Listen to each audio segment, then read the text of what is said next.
नमस्कार, मैं Ravish Kumar.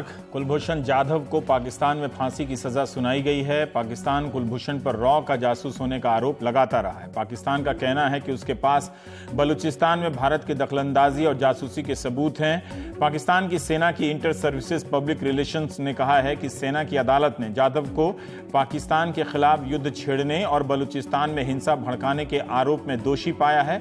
Pakistan army act के तहत फील्ड जनरल कोर्ट मार्शल में जाधव के खिलाफ मुकदमा चला है। वहां के सेना प्रमुख जनरल कमर जावेद बाजवा ने उनकी फांसी की सजा पर दस्तखत कर दिए हैं।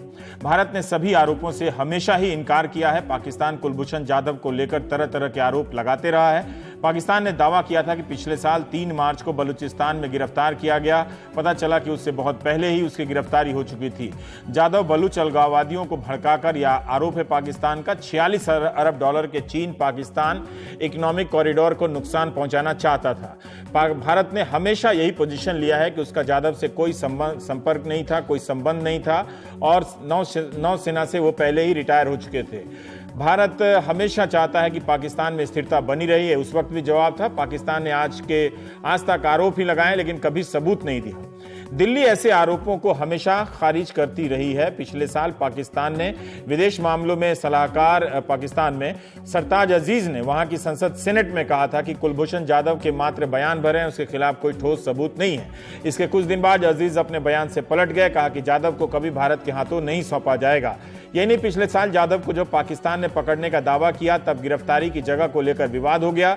पाकिस्तान का कहना था कि उसे सरावन से गिरफ्तार किया गया है। बलूचिस्तान के गृह मंत्री ने कहा कि चमन से पकड़ा गया है। इंडियन एक्सप्रेस ने तब लिखा था कि इन दोनों जगहों के बीच 868 किलोमीटर की दूरी है। भारत ने कसाब को कई साल तक ट्रायल का मौका दिया। ट्रायल कोर्ट से लेकर सुप्रीम कोर्ट तक मुकदमा चला और सुप्रीम कोर्ट में बेहतरीन वकील अदालत की तरफ से मुहैया कराए गए।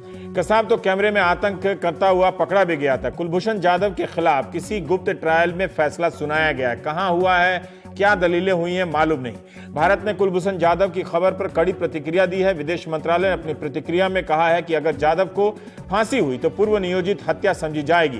पाकिस्तान ने कानून और इंसाफ के बुनियादी उसूलों का पालन नहीं किया है। भारत ने 13 बार कुलभूषण तक काउंसलर एक्सेस की मांग की, लेकिन पाकिस्तान ने मना कर दिया। ट्रायल के बारे में भारत को बताया भी नहीं गया। भारत ने पाकिस्तान के उच्चायुक्त अब्दुल बासित को बुलाकर अपनी प्रतिक्रिया दे दी है। पाकिस्तान के अखबार डॉन ने लिखा है कि कुलभूषण को कानूनी प्रावधानों के अनुसार बचाव पक्ष का वकील दिया गया। अखबार के मुताबिक जाधव का ट्रायल और सजा का ऐलान अप्रत्याशित है। पाकिस्तान के एक्सपर्ट इसे भारत को कड़ा संदेश के रूप में देख रहे हैं। भारत के एक्सपर्ट उम्मीद कर रहे हैं कि पाकिस्तान को सद्बुद्धि आएगी। We are living in a civilized world, और अगर उन्होंने जासूसी की भी है, जो पाकिस्तान कहता है, हम नहीं मानते हैं उसको, तो दैट इज अनदर डिबेट और आर्ग्यूमेंट। बट सवाल यह है कि इन चीजों पे फांसी नहीं लगती है। आमतौर पे जो 2 मुल्कों में जिनमें रिश्ते ठीक होते हैं, हमारा कोई आज की तारीख में कोई जंग तो नहीं चल रहा है आपसी, तो रास्ता निकल आता है, और इसमें भी इंशाल्लाह रास्ता निकलेगा कहीं ना कहीं से। दुल्लत साहब को उम्मीद है कि राजनयिकों के प्रयास से सजा टाली जा सकती है। उनका यह भी कहना है कि बहुत ही कम होता है कि किसी जासूस को सजा दी जाती है। शीत युद्ध के दौरान अमेरिका और रूस अपने जासूसों की अदला बदली करते थे। भारत पाकिस्तान के संबंधों के न्यूनतम स्तर के इस दौर में क्या यह मुमकिन होगा कि कुलभूषण को इंसाफ मिल सके, उसे बचाया जा सके? पाकिस्तान के रक्षा मंत्री ख्वाजा आसिफ ने कहा है कि कुलभूषण जाधव को कानून के हिसाब से मौत की सजा मिली है। यह सजा दुश्मनों को एक चेतावनी है। इमरान खान की पार्टी तहरीके इंसाफ ने फांसी की सजा का समर्थन किया है। वहां भी यहां वाला हाल है। कहा है कि पूरा देश इस फैसले का समर्थन कर रहा है, लेकिन पाकिस्तान में एक शख्स है जो इस फैसले का विरोध कर रहा है, जिसका भारत में भी मजाक उड़ाया जाता है, पाकिस्तान में भी मजाक उड़ाया जाता है। पीपुल्स पार्टी ऑफ पाकिस्तान के चेयरमैन बिलावल भुट्टो ने कहा है कि मेरा फांसी की सजा में यकीन नहीं है। मैं सिद्धांतों के आधार पर फांसी की सजा का विरोध करता हूं। क्या सरबजीत की तरह कुलभूषण की फांसी भी हम देखते रह जाएंगे? क्या अब भी कोई राजनयिक रास्ता बचा है जिससे कुलभूषण को बचाया जा सकता है, या पाकिस्तान इसके जरिए कोई चाल चल रहा है? संयुक्त राष्ट्र में अमेरिका की राजदूत निकी हेले ने हाल ही में कहा था कि पाकिस्तान और भारत के बीच अमेरिका मध्यस्थता करने को तैयार है, इससे पहले कि बात बिगड़ जाए। हमें लगता है कि तनाव बढ़ भी रहा है। भारत का फोकस बांग्लादेश की तरफ है, जो कि सही भी है, लेकिन पाकिस्तान से भारत ने मुंह ही मोड़ लिया। कुलभूषण जाधव को फांसी से रोकने के लिए क्या कोई रास्ता बचा है या फिर हमें वही हासिल होने वाला है जो घंटों और महीनों तक लगातार सरबजीत के कवरेज के बाद, भावुक कवरेज के बाद मिला था। फांसी नहीं टली। 2013 में सरबजीत सिंह को फांसी हो गई। इससे पहले 1999 में शेख समीम को भी पाकिस्तान में फांसी दी गई। दोनों पर जासूसी के आरोप थे। इसके जवाब में भारत ने पाकिस्तान के कैदियों को रिहा करने से इनकार कर दिया है। इन कैदियों को बुधवार के दिन छोड़ा जाना था। भारत सरकार को लगता है कि इन्हें रिहा करने का यह उपयुक्त समय नहीं है। इस बीच मानवाधिकारों से जुड़ी अंतर्राष्ट्रीय संस्था एमनेस्टी इंटरनेशनल ने कहा है कि पाकिस्तान के मिलिट्री कोर्ट सिस्टम ने एक बार फिर दिखा दिया कि वो कैसे अंतर्राष्ट्रीय मानकों की खिल्ली उड़ाता है। कुलभूषण जाधव को सुनाई गई फांसी की सजा से पता चलता है कि पाकिस्तान की फौजी कोर्ट कैसे बेहद गोपनीय तरीके से काम करते हुए आरोपियों के हकों को छीन लेती है। यह कोर्ट न्याय नहीं देती बल्कि न्याय का मजाक उड़ाती है। हमारे साथ बात करने के लिए सुशांत सरीन है, सुरक्षा विशेषज्ञ, और विनोद शर्मा है, पॉलिटिकल एडिटर हिंदुस्तान टाइम्स के। विनोद, ऐसा क्या हो गया कि पाकिस्तान ने ऐसी कोई चाल चली है, सरबजीत के बाद वो एक और बात वो चिढ़ाना चाहता है, या इस तरह से गुप्त तरीके से ट्रायल करके अपनी मर्जी से उसने फैसला सुना दिया? देखिए, इसमें दो तीन बातें हैं। एक तो सबसे बड़ी बात यह है कि अपने आप को जमहूरियत कहते हैं, डेमोक्रेसी कहते हैं, लेकिन मिलिट्री कोर्ट एक एलिजेड स्पाई को कन्विक्ट करती है और उसकी फांसी के ऑर्डर पर हस्ताक्षर होते हैं आर्मी चीफ के। और इससे पहले, जैसे आपने अपनी ओपनिंग कमेंट्री में बताया कि सरताज अजीज ने कहा था कि उनके खिलाफ कोई पुख्ता सबूत नहीं है, इसका मतलब है कि इस प्रक्रिया से जो वहाँ की सिविलियन गवर्नमेंट है और वहाँ की जो जुडिशरी है वो बाहर है। और इसी को अगर आप कॉन्ट्रास्ट करेंगे जिस तरह से हम पेश आए अजमल कसाब के खिलाफ, आरोप लगते रहे उस वक्त की सरकार पे कि करोड़ों रुपया खर्च हो रहा है उसको जेल में रखने के लिए, जल्दी से तुरंत उसको एग्जीक्यूट किया जाए। लेकिन आज के दिन अगर आप पीछे मुड़ के देखते हैं तो हमारा सिस्टम उनके सिस्टम के मुकाबले में कितना बेहतर नजर आता है। अंतर्राष्ट्रीय स्तर पर दुनिया देखेगी ना इसको कि उस आदमी को जिसके खिलाफ हमारे पास सबूत थे, जिसको समरी ट्रायल करके एकदम से एग्जीक्यूट किया जा सकता था, उसको पूरा by due process of law हमने एग्जीक्यूट किया।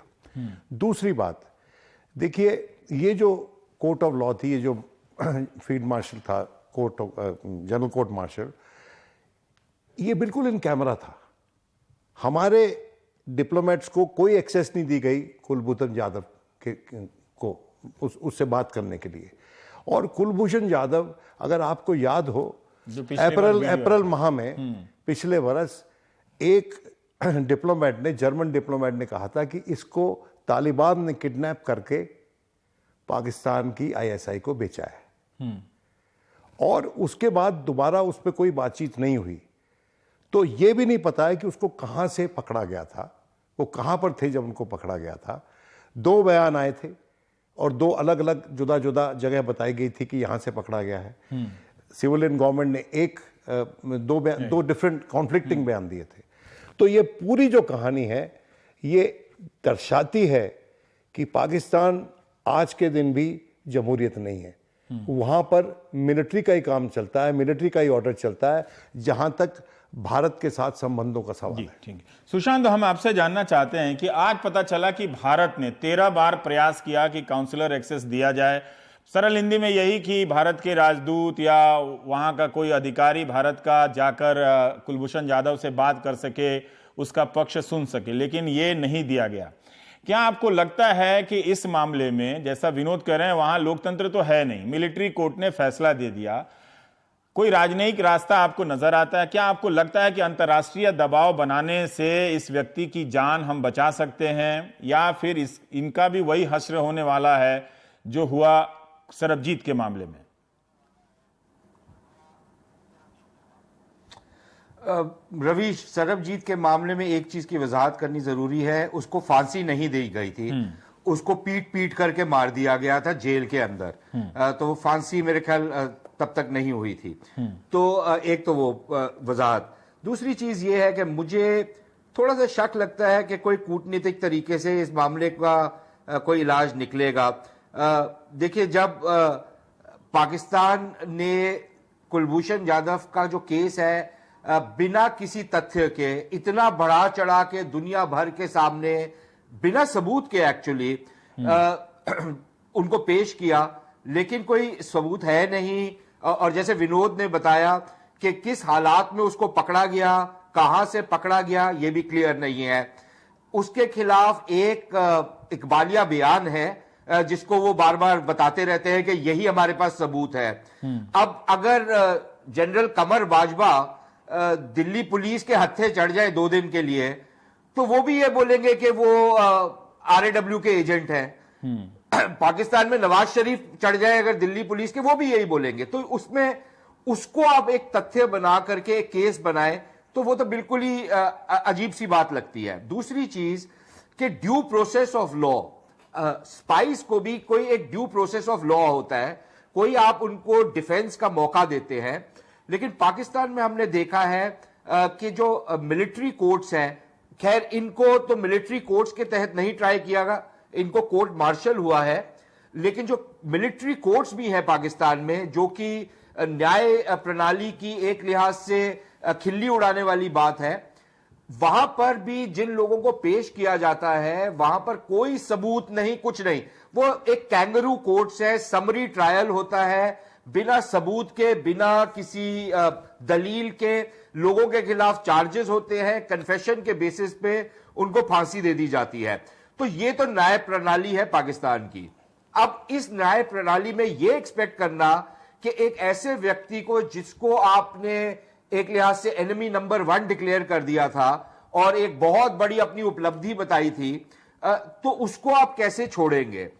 तो मेरे ख्याल कूटनीति से तो ये मामला नहीं सॉल्व होगा। सुशांत, जिस तरह से, और दूसरी चीज ये है जी कि विनोद की बात ठीक है कि आप भारत की जो न्याय प्रणाली है उसको पाकिस्तान के साथ कंपेयर करते हैं तो डिफरेंस बड़ा साफ आ जाता है।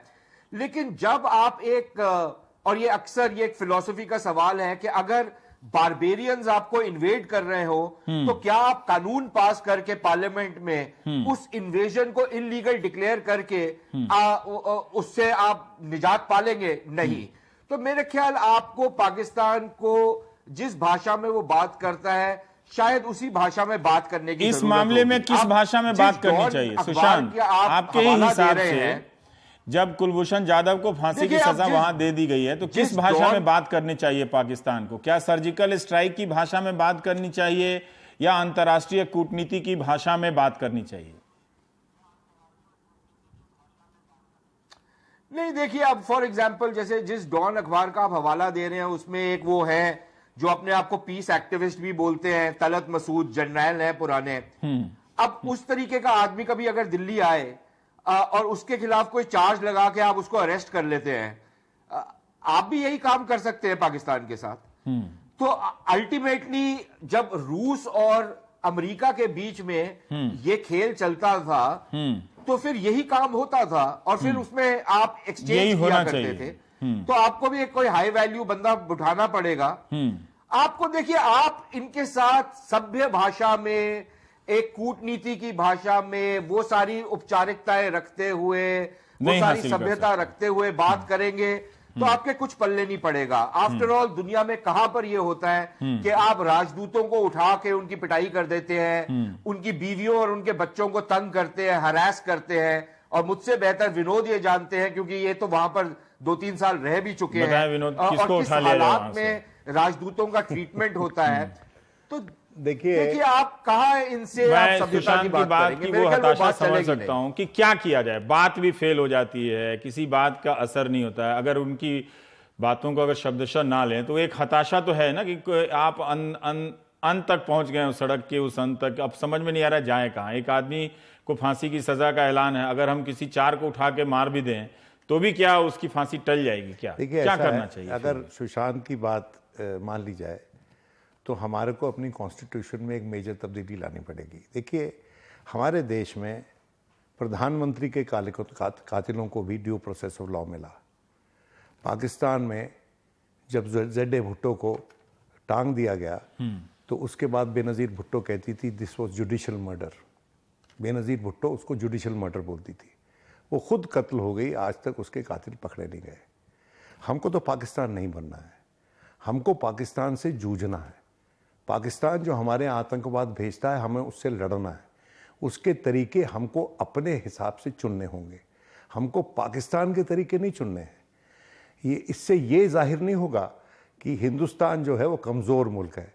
इससे ये जाहिर होगा कि हिंदुस्तान एक संयम रखने वाला एक संजीदा मुल्क है, जिसके पास संजीदगी के साथ साथ ताकत भी है। जैसे कि आपने सर्जिकल स्ट्राइक्स की बात की, सर्जिकल स्ट्राइक्स पे भी हमारे देश में विवाद हुआ, लेकिन बहुतेरे लोग उसको सपोर्ट कर रहे थे। उसको पॉपुलर सपोर्ट मिला उस एक्शन को, और मैं समझता हूं कि ऐसे बहुतेरे ऑप्शंस भारत के पास हैं जो इस्तेमाल किए जा सकते हैं। अगर वहां का कोई देखिए, अंडर द वियना कन्वेंशन और हेग मैनुअल, जो स्पाइज हैं उनको भी ड्यू प्रोसेस ऑफ लॉ मिलता है। और भारत जो है वो कोई इंटरनेशनल परिया नहीं है पाकिस्तान की तरह कि जो अंतर्राष्ट्रीय कानून है उनका विरोध कर कर कुछ काम करेगा। हमको एक सेन स्टेट बन के रहना है, लेकिन उसके साथ साथ जो ये भ्रम बन गया है कि हम सॉफ्ट स्टेट हैं when it comes to dealing with terror, वो हमको वो भ्रम हटाना है। और उसके बहुतेरे तरीके हैं। समरी ट्रायल उसका तरीका नहीं है। फौज के द्वारा किसी को लटकवा देना बिना एविडेंस के उसका तरीका नहीं है। एक बहुत बड़ा, मैं समझता हूं, त्रासदी होगी भारत के लीगल सिस्टम के लिए, जो कि दुनिया भर में मशहूर है और उसकी रिस्पेक्ट है कि हम कुछ ऐसी इस तरह से किसी को लटका दें। जब ड्यू प्रोसेस से with due evidence, open trial थी जी, कसाब की ओपन ट्रायल थी, पाकिस्तानी भी देख रहे थे, ओपन ट्रायल थी उसकी, उसमें कुछ छुपाया नहीं गया था, और उसको वो सजा दी गई जो उस दुनिया में कहीं भी मिलती, उसको सजा दी गई। पर सुशांत भाई, आपसे जानना चाहता हूं, ये एमनेस्टी इंटरनेशनल ने पाकिस्तान के इस फैसले की निंदा की है। हम एमनेस्टी इंटरनेशनल जब हमारी कभी निंदा करता है तो हम उसे उसको क्या बोले, मतलब नुक्ते भर भी भाव नहीं देते हैं। तो क्या इस मामले में एमनेस्टी इंटरनेशनल जैसे संस्थाओं के बयान को गंभीरता से लेना चाहिए? कभी लगा नहीं कि इस एक साल में भारत राष्ट्रीय अंतर्राष्ट्रीय स्तर पर कुलभूषण जाधव को लेकर पब्लिक परसेप्शन के हिसाब से, हो सकता है कि आंतरिक स्तर पर भारत बहुत कुछ कर रहा हो, उस तरह की दबाव की राजनीति कुलभूषण को लेकर भारत की तरफ से की गई हो? देखिए, एक तो मैं वजाहत कर दूं, मेरे ख्याल विनोद मेरा बात नहीं समझे थे। मैं ये नहीं कह रहा कि भारत को पाकिस्तान बनना चाहिए। मेरा सिर्फ छोटा लिमिटेड पॉइंट ये है कि भारत को पाकिस्तानियों के साथ पाकिस्तान बनना चाहिए। तो वो एक लिमिटेड पॉइंट है, और उसमें विवाद हो सकता है विनोद के साथ, लेकिन मेरा लिमिटेड पॉइंट वो था। दूसरी चीज, जहां तक मानव अधिकार संगठनों की बात है, देखिए पाकिस्तान में जिस धड़ल्ले से मानव अधिकारों का उल्लंघन होता है, और रोज के रोज, सिर्फ वो भारतीय लोगों के साथ नहीं होता, पाकिस्तान के अंदर भी। आप जानते हैं कि पिछले 3 या 4 साल में लगभग 4 से 5 हजार लोग इनकाउंटर्स में मारे गए हैं, महज कराची शहर में।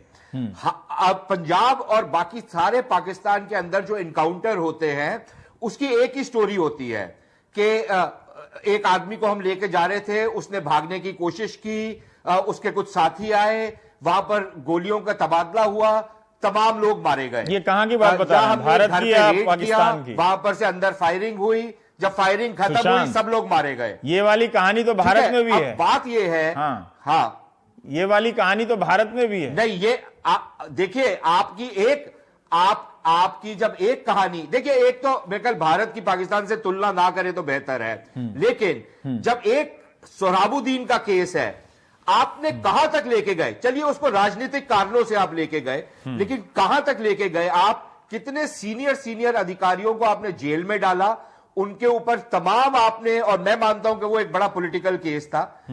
आप इशरत जहान, जो कि एक एक्नॉलेज टेररिस्ट है, उसके केस में कितना वहां पर विवाद बचा, और कितना आपने यहां तक कि आप प्रधानमंत्री को और जो अभी बीजेपी के अध्यक्ष हैं, उनको भी आपने कटघरे में ले जाने की कोशिश की। बात मैं ये कह रहा हूं कि यहां पर फिर भी कोई पूछताछ है, कुछ सुनवाई है, यहां पर उसकी इन्वेस्टिगेशन हो जाती है। वो ठीक है सर, यहां हो जाती है, पर यहां भी मुकदमे गायब हो जाते हैं। मतलब इतना भी नहीं, यहां उसकी तुलना में हम कर रहे हैं। मतलब ऐसा नहीं कि मैं कहीं चांद से आया हूं।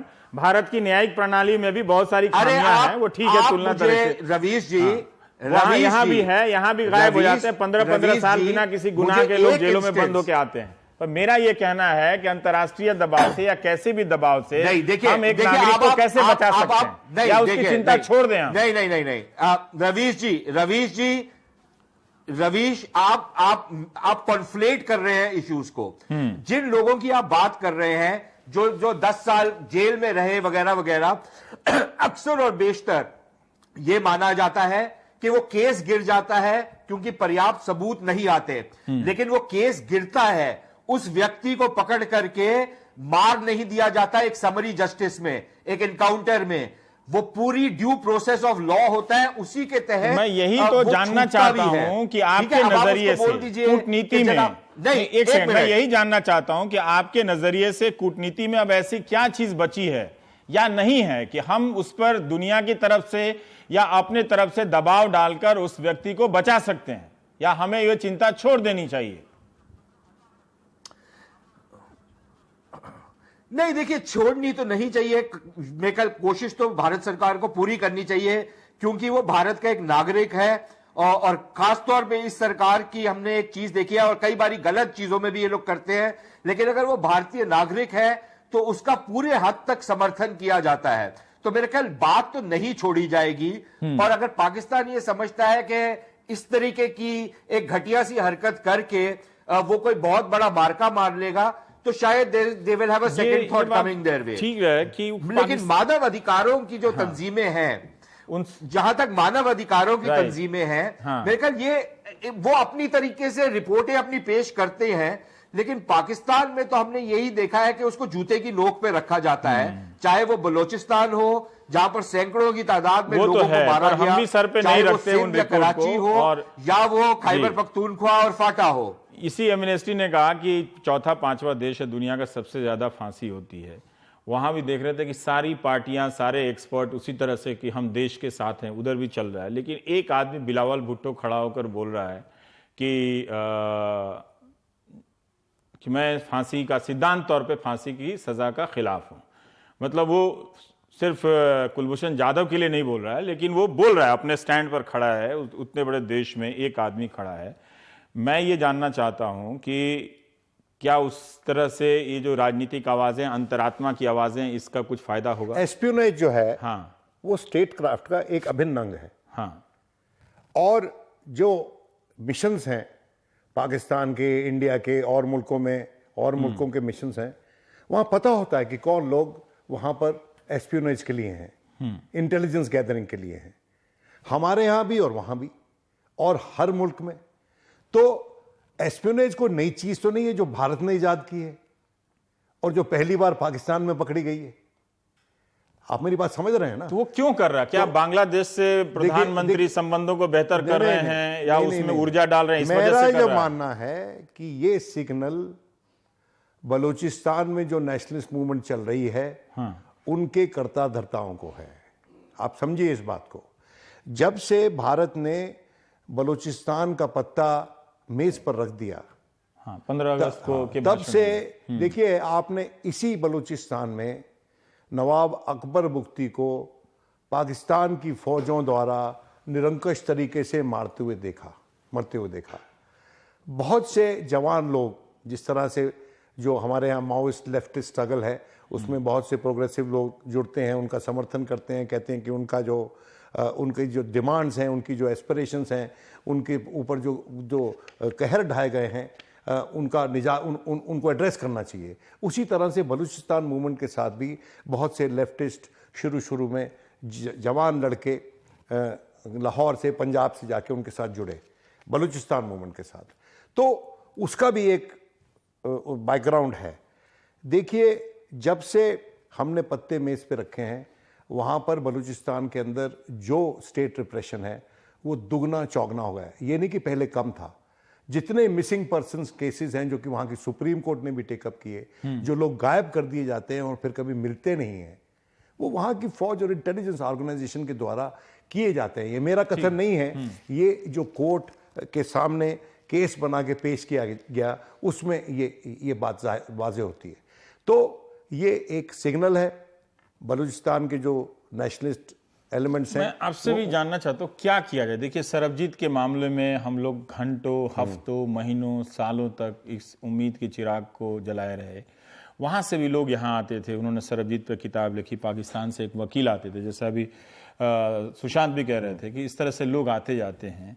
आपको लगता है कि अब वो ऐसा माहौल है कि दोनों तरफ से ऐसी शक्तियां खड़ी होकर पहले की तरह से उसको बचा सकते? सरबजीत को भी नहीं बचा पाई, जेल में मार दिया जैसे सुशांत करेक्ट कर रहे हैं, लेकिन क्या कुलभूषण जाधव को बचाने के लिए नागरिकों देखिए, मेरी बात सुनिए, है कुछ? देखिए, डिप्लोमेसी में कोई भी चीज असंभव नहीं है, और मैं ये मानता हूं कि अगर भारत भरपूर प्रेशर बनाता है, अंतर्राष्ट्रीय प्रेशर पाकिस्तान पे बनाता है, ये कोई तरीका नहीं है कि आप किसी को स्पाई डिक्लेयर करके और 13 महीने के अंदर अंदर एक गुप्त ट्रायल करके उसको आप फांसी पर। दुनिया में इसका कोई इंसाफ नहीं है। इसका मतलब कि वो जबरदस्ती कर रहा है, भारत को चिढ़ा रहा है ना एक तरह से। भारत को, सिर्फ भारत को ही चिढ़ा नहीं रहा, वो इस बात को वाजे कर रहा है कि उस देश में फौज का ही नाम चलता है, उसी का काम चलता है। वहां की सिविलियन गवर्नमेंट को सोचना चाहिए। आज क्या मुंह दिखाएंगे वो दुनिया को? डिफेंस मिनिस्टर ने तो मिलिट्री कोर्ट के फैसले को कहा है कि दुश्मन को चेतावनी दी है, क्योंकि फैसला आ गया है। हाँ। उसके लिए तो फेट कंप्लाई है। देखिए, पाकिस्तान कोई अपील हो सकती है? पाकिस्तान के सिस्टम में डिफेंस मिनिस्टर की कोई औकात नहीं है। प्लीज, यहां पर आज के दिन वहां पर जो देखिए, क्या आज के दिन क्या कंपटीशन है? आज के दिन वहां पर यह कंपटीशन है कि हम ज्यादा मजबूती से भारत को जवाब दे रहे हैं। ठीक है। और उसी तरह से भारत के अंदर भी वही कंपटीशन है कि हम ज्यादा मजबूती से पाकिस्तान को जवाब दे रहे हैं। लेकिन कुलभूषण जाधव का जो केस है, ये ह्यूमन राइट्स की परिधि में आता है। He has been denied a fair trial, और इस आदमी के खिलाफ जो सबूत है वो भी दिखाए नहीं गए, ना भारत को दिखाए गए और ना किसी और को दिखाए गए। थोड़ा सा समय बचा है, ठीक है, मैं जानना चाहता हूं, मैं इस सवाल को रह गया कि क्या ये जो फैसला लेने का उसका मौका है? कल ही बांग्लादेश की प्रधानमंत्री यहां से गई हैं, तो जो भी भारत अपने संबंधों को बेहतर कर रहा है पहले से, उसमें जान डाल रहा है, उसमें ऊर्जा डाल रहा है, क्या उससे लेकर एक खास किस्म की चिढ़ दिखाने की कोशिश की है पाकिस्तान ने? देखिए, वो सिर्फ मेरे ख्याल बांग्लादेश को लेकर के वो चिढ़ नहीं है, वो और बहुत सारी चीजों में है। बांग्लादेश भी एक उसमें जरूर एक उसका भी एक हिस्सा होगा, क्योंकि पाकिस्तान में इस चीज को भारत और बांग्लादेश के रिश्तों में काफी नजदीकी आई है, काफी बढ़ा चढ़ा के पेश किया गया है। दूसरी चीज, और शायद मैं ये अभी स्पेकुलेट ही कर सकता हूं, लेकिन कल के अखबारों में, पाकिस्तान के अखबारों में एक जो खबर छपी थी और सुर्खियों में छपी थी, वो ये थी कि एक पाकिस्तान फौज के फॉर्मर अधिकारी जो 2014 में रिटायर किए, वो नेपाल गए हुए थे किसी नौकरी की तलाश में, और वो वहां से गायब हो गए हैं। और पाकिस्तान की अखबारों में ये स्पेकुलेशन है कि कहीं उनको भारतीय खुफिया एजेंसियों ने ना गायब किया हो उसमें। लेकिन जिस तेजी से पाकिस्तान में इस चीज को पेश किया गया, उससे यह महसूस जरूर होता है कि वो शायद थोड़े से मशकूक किस्म के इंसान थे, और शायद वो इंटेलिजेंस या इस तरीके की खुराफात में मुलव्विस होंगे। नहीं तो कोई एक फौजी लेफ्टिनेंट कर्नल जो रिटायर हुआ हो, वो ये अपने बारे में सोचे कि उसको $8,000 की नौकरी मिलेगी, जबकि उसकी कोई कैपेबिलिटी नहीं है। मेरे ख्याल वो थोड़ी सी बात समझ में नहीं आती। बहुत शुक्रिया आप सभी का। उम्मीद करते हैं कि बेहतर रास्ता निकलेगा, किसी की जान बची जाए। हम भी इसी के हिमायती हैं, भले ही कोई सुनने वाला ना हो। लेकिन ब्रेक के बाद हम बात करेंगे कश्मीर में चुनाव की। 7.14% मतदान हुआ है।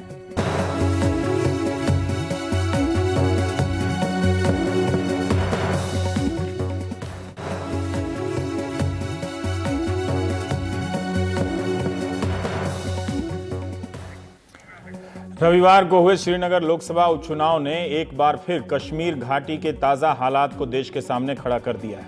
रविवार को मतदान के दिन जिस बड़े पैमाने पर हिंसा हुई, जितनी कम संख्या में लोग वोट डालने निकले, उससे राज्य और केंद्र सरकार का परेशान होना लाजमी है। श्रीनगर लोकसभा उपचुनाव में महज 7.14% मतदान हुआ, जो बीते 30 सालों में सबसे कम। जबकि 2014 के आम चुनाव में इसी सीट पर 26% वोट पड़े थे। हमेशा की तरह इस बार भी चुनाव के लिए अधिकतर मतदान केंद्रों पर सुरक्षा के काफी कड़े इंतजाम किए गए। फिर भी श्रीनगर लोकसभा क्षेत्र के तहत आने वाले तीनों ही जिलों श्रीनगर, बड़गाम और गांदरबल में करीब 200 जगहों पर लोगों ने बड़े पैमाने पर विरोध प्रदर्शन किए। वो आगजनी और हिंसा पर उतारू हुए। नतीजा, सुरक्षा बलों की जवाबी कार्रवाई में 8 लोगों की मौत हुई, सैकड़ों घायल हुए। सबसे ज्यादा 5 लोगों की मौत बड़गाम जिले में हुई। चुनाव प्रचार में जुटे करीब 100 कर्मचारी और जवान भी इस हिंसा के दौरान घायल हो गए। श्रीनगर सीट पर नेशनल कॉन्फ्रेंस के उम्मीदवार फारूक अब्दुल्ला का मुकाबला सत्तारूढ़ पीडीपी के उम्मीदवार नजीर अहमद खान से था, लेकिन अब इस उपचुनाव को रद्द करने पर ही विचार हो रहा है।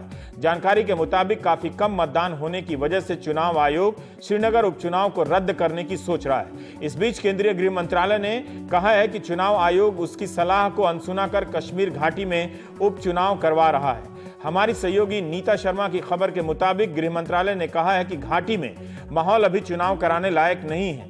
10 मार्च को ही गृह मंत्रालय ने चुनाव आयोग को लिखे एक खत में सख्ती से कहा कि श्रीनगर और अनंतनाग में चुनाव कराने से पहले मंत्रालय से कोई राय विचार नहीं किया गया।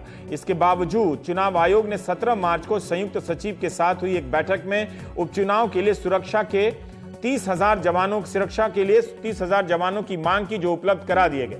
गृह मंत्रालय के मुताबिक रविवार को उपचुनाव के दौरान पत्थरबाजी की 190 घटनाएं हुई। 120 मतदान केंद्रों पर वोट नहीं डालने दिया गया।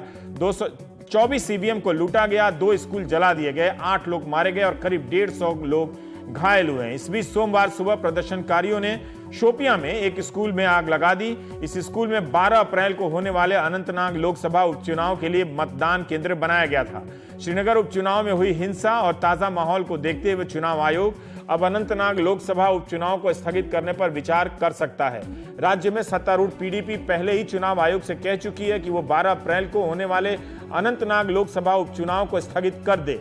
मुख्यमंत्री महबूबा मुफ्ती के भाई और अनंतनाग से पीडीपी उम्मीदवार तसद्दुक मुफ्ती के मुताबिक राज्य सरकार भी चुनाव आयोग को औपचारिक तौर पर कह चुकी है कि मौजूदा हालात में चुनाव नहीं कराए जा सकते हैं।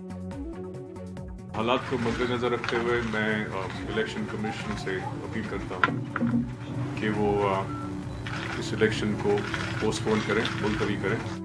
तसद्दुक अहमद के इस बयान के बाद विपक्षी नेशनल कॉन्फ्रेंस के नेता और पूर्व मुख्यमंत्री उमर अब्दुल्ला ने कहा कि चुनाव आयोग को अधिकार है कि वो अनंतनाग चुनाव को टाल दे या रद्द करे, लेकिन ऐसी सूरत में महबूबा मुफ्ती को इस्तीफा दे देना चाहिए और राज्यपाल को सत्ता अपने हाथ में लेनी चाहिए। तसद्दुक का बयान उनकी बहन महबूबा मुफ्ती की सरकार की नाकामी की ओर इशारा करता है। बीजेपी को यह सब कैसे नहीं दिख रहा है।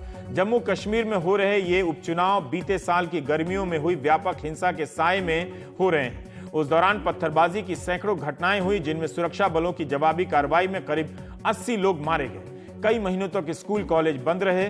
सर्दियों के दौरान लगा कि हालात कुछ सुधरे हैं, लेकिन एक बार फिर गर्मियां आते आते कश्मीर घाटी में माहौल गर्म हो चला है।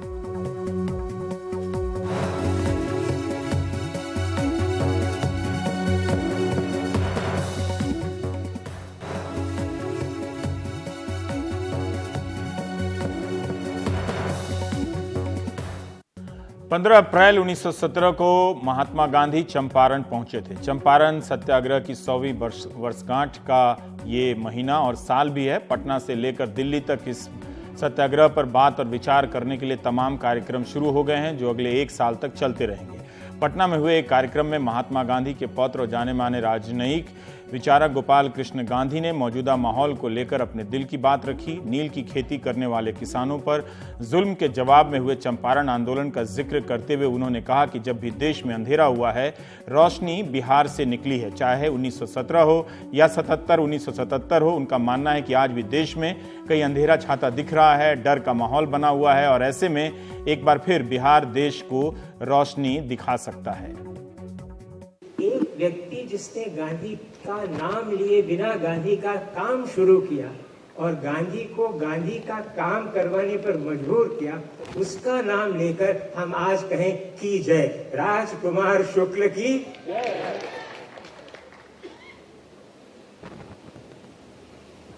भाइयों बहनों,